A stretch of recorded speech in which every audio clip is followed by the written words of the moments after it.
Hi, my name is Arm Dorian. I'm going to be presenting the Beatles album Revolver. So starting off with just the members of the band, first you had John Lennon, who was the co-lead vocalist. The other co-lead vocalist was Paul McCartney, who also played some of the guitar parts. Then you had George Harrison, who was on the bass guitar, and Ringo Starr, who was on the drums. So, Revolver was the Beatles' seventh studio album, released in 1966 and recorded at an EMI Studios in London. This album marked a very important period of time for the band, as previously they had been going on tours very often and were kind of just exhausting themselves, getting very tired of going around touring, and decided they kind of wanted to settle down and just record more. So this is where they became recording artists mainly.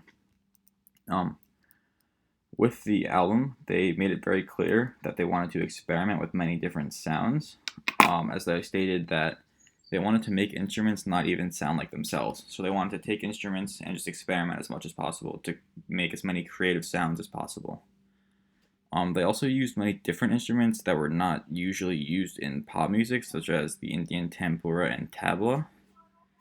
And this is marked a period in time when the band started experimenting with hallucinogenic drugs such as LSD, and this is most likely influenced their willingness to experiment with these different sounds.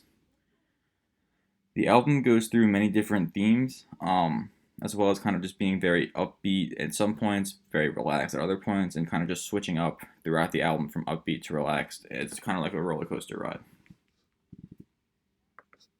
Moving on to the engineer and producer. The producer of the album was George Martin, who had worked with the Beatles previously very often. He was known as the fifth Beatle, as he had produced many of their albums and began working with them in 1962. George Martin produced 30 number one hit singles in the UK and 23 in the US. Moving on to the engineer, you had Geoff Emerick, who had a very interesting story with how he became the engineer of this album. So previously, he had served as a tape operator on some of the Beatles sessions that he had worked on. And throughout these sessions, he got along very well with Paul McCartney and became good friends with Paul McCartney. And due to this, McCartney kind of pushed for him to be the engineer of this album.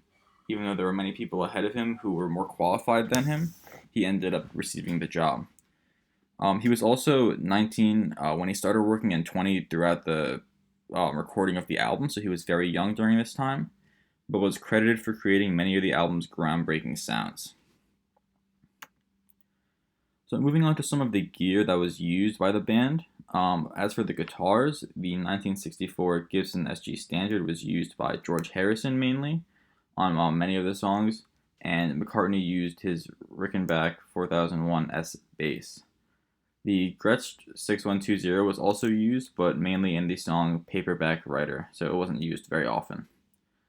As for the microphones on the guitars, the microphones were kept 18 inches away. As Emerick stated, this is where the magic was found.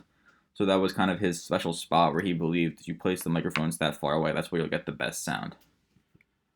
Emerick also loved his Fairchild 660 limiter, which he used heavily on mainly the guitars and drums, but throughout the album very heavily, as this gave a heavy dose of compression and a very forward sound. The Neumann U47 tube mics were used to record vocals and and the guitar and the bass. And the microphones were placed very close to the drum kits in order to produce a booming sound. So speaking of Emerick, he influenced the album very greatly, as I previously stated. Even though he was very young and very new to this position, he took it on very strong. He was very rebellious to EMI's strict recording policies. He placed his mics much closer than EMI's strict rules allowed in order to get a booming sound from the drum kits to achieve a thunderous sound. He also wanted to create a darker, more in-depth sound than the Beatles were used to, so kind of switching up from a lot of their love songs and more catchy songs to a darker sound.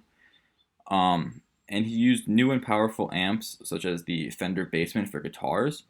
This was due to the fact that previously the Beatles were kind of unhappy with the way that their guitars were sounding. They didn't really like it. They wanted to change it up. So Emerick influenced them by using these amps to get a greater sound out of the guitars. And due to these different rules that he broke, he actually received EMI reprimands for microphone abuse. As for the lyrical content, the band actually strayed away from what you would usually hear from the Beatles, which is more speaking about like love, having more love songs.